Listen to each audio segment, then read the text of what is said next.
Welcome to the NBA Coast to Coast podcast brought to you by thelines.com.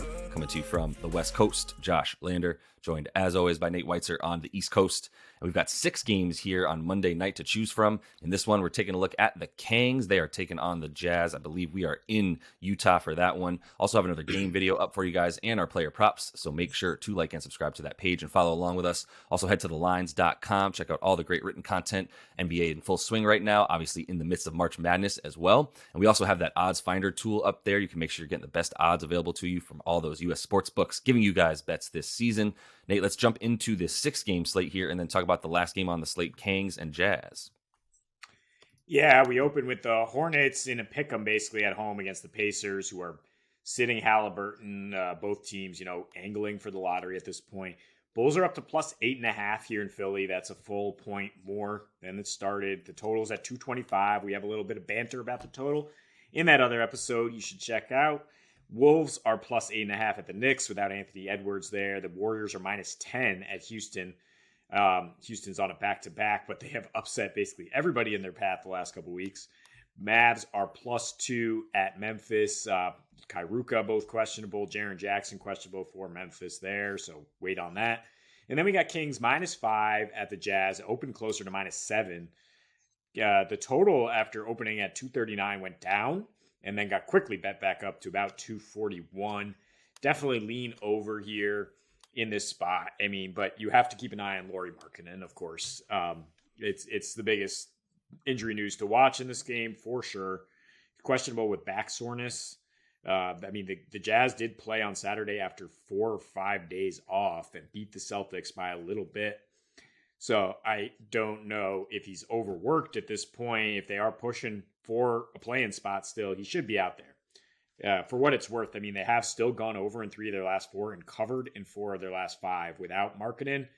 But they're also missing Jordan Clarkson, Colin Sexton, etc. It's a Jazz team that we talked about being pretty thin offensively, and then they just go ahead and shove it down your throat in March here, mostly with Markkanen leading the way, but other guys stepping up, like the rookie Agbaji, Kelly Olynyk now back in there. They're playing great team ball and, averaging 117 in March, giving up 121, which is exactly where this total's at.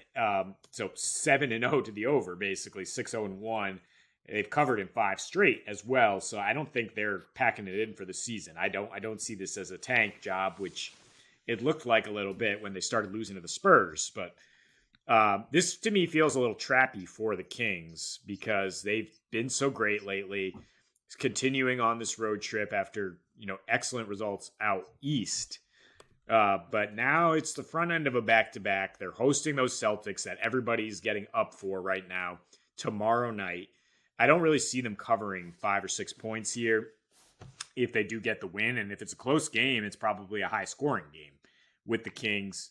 You talk about games averaging 239 for the Jazz right now. The Kings are going to juke that because they are the Kings. And we often target them at, say, like, okay, this is a good under spot if they're on the road. But that's usually against the East. Against the West, they are still going over on the road at a pretty decent clip here.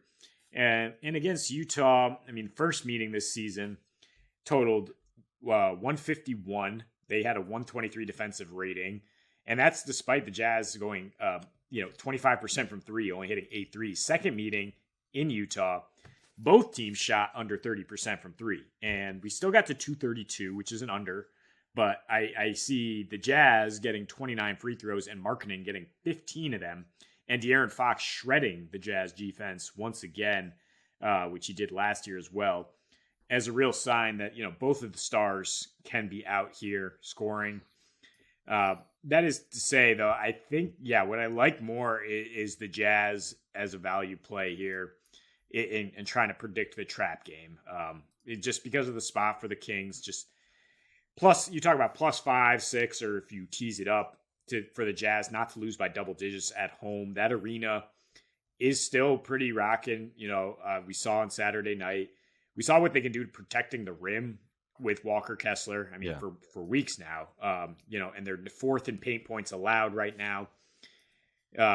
scoring on the other side in the paint as well, and getting good looks from three. Without Clarkson, the assist rate is way up, so they're getting good looks as a team, and you do like to see that against the Kings team that does not necessarily do anything well defensively. They just outscore you, and they do score in the break. So the one thing to look at in March is Utah giving up the most fast break points per game and allowing the most threes per game.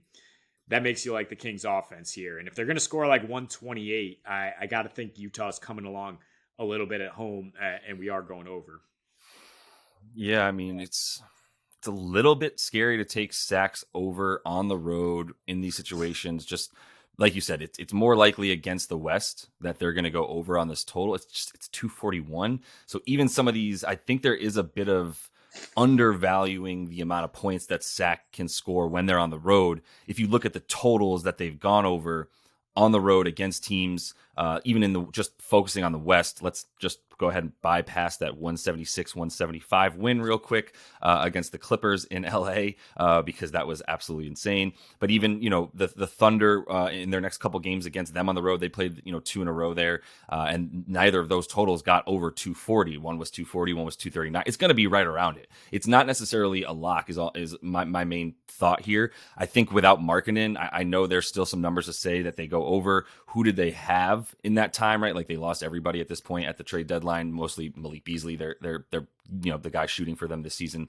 super duper well. And then Clarkson having another, great offensive Clarkson style year, probably his best one. But he's out. And I think that's huge and crucial to the numbers as well. I'd be a little bit more scared because of Clarkson being out if Markkanen doesn't play. And then just, even Sac on the road. I mean, I don't want to just make that proclamation that, but because, they're on the road right now, it's just going to be a little bit different. But I think that because of the fact that like you combine the lack of offense that you're going to get from the Jazz on the outside and on the perimeter without Clarkson, and especially if Markkanen doesn't play. I know they've been getting a lot of points from the paint, have the Jazz, because they've been playing a lot better down low because they inserted Walker Kessler into the lineup. And he's actually the reason that I wasn't excited to be able to just pull the trigger on a Domas over who's been crushing the Jazz this season, because Walker Kessler wasn't really getting as much time when they played these two teams played earlier in the year.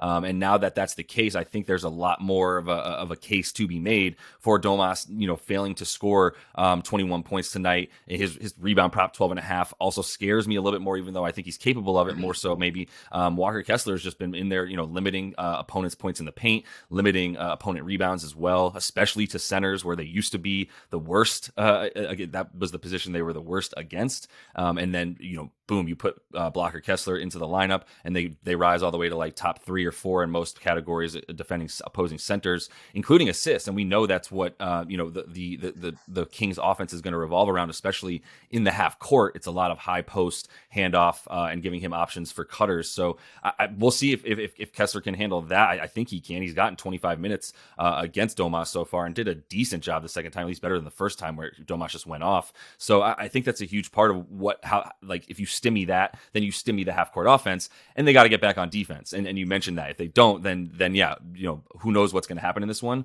But once again, if Markkanen doesn't play, I'm not really going to buy into what they've done without him when they had a better supporting cast around him prior to this game. And that's really what I'm staying on tonight. Is if he doesn't play, I do like a bit of an under, and I might even consider Sac at -5 at that point.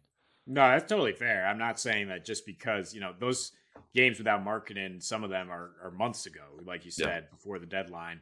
And I would bail off this for sure. If bail off the over probably without Markkanen, but I mean the Kings offense is just fierce right now, and it's obviously the best in the league. They're obviously hitting an incredible amount of threes. They just shot 60% in Washington, got 22 threes, and hit 250 total despite playing at a 96 pace. And these teams, when they get together, are probably going to be playing closer to 100 pace, maybe 101. Which is what the Kings have actually been playing their last 7 roadies here.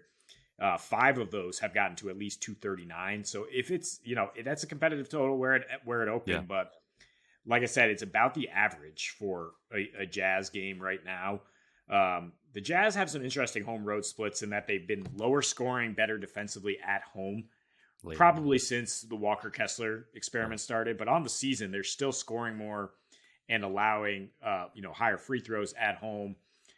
still struggling to guard the 3-point line. And yeah, the Kings, again, with Malik Monk and Terrence Davis, just flamethrowers off the bench right now. Even if Sabonis isn't getting it going down low, he's just on such a heater getting those guys open.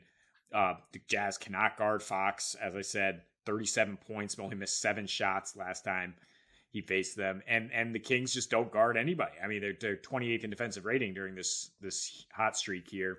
Yeah. And that's why, usually you're leaning over. It's just you need to confirm that the Jazz have their number one offensive player here. Yeah, their all-star, the finisher, Lauri Markkanen. I agree. Yeah, it's interesting to see these numbers over the course of the last 15 games for Utah and how at home they're down to about 114 a game, and it's unsurprising. You get rid of everybody, and that's what's going to happen essentially. And obviously they're not even playing other guys nearly as much like some of the vets that they were. Guys like Kelly Olynyk not getting the minutes anymore. Not that he's a world beater, but he's an NBA vet that can score from multiple positions on the floor, and they're not putting that out there anymore. And the offense is struggling as a result. So I kind of continue to talk myself into an under the more and more we talk about this. Obviously, if Lauri Markkanen comes in and does something superhuman, then I can see 241, 242. But if he doesn't, I still think the odds are, even if he is playing, there's a pretty good chance for the under here. So another one we'll take a look at and maybe reassess tomorrow. But that is all the time we have for you in this one. So make sure to like and subscribe to that page. Continue to follow along with us. Check out the other couple game videos we have up for you today. Until we see you next, happy betting.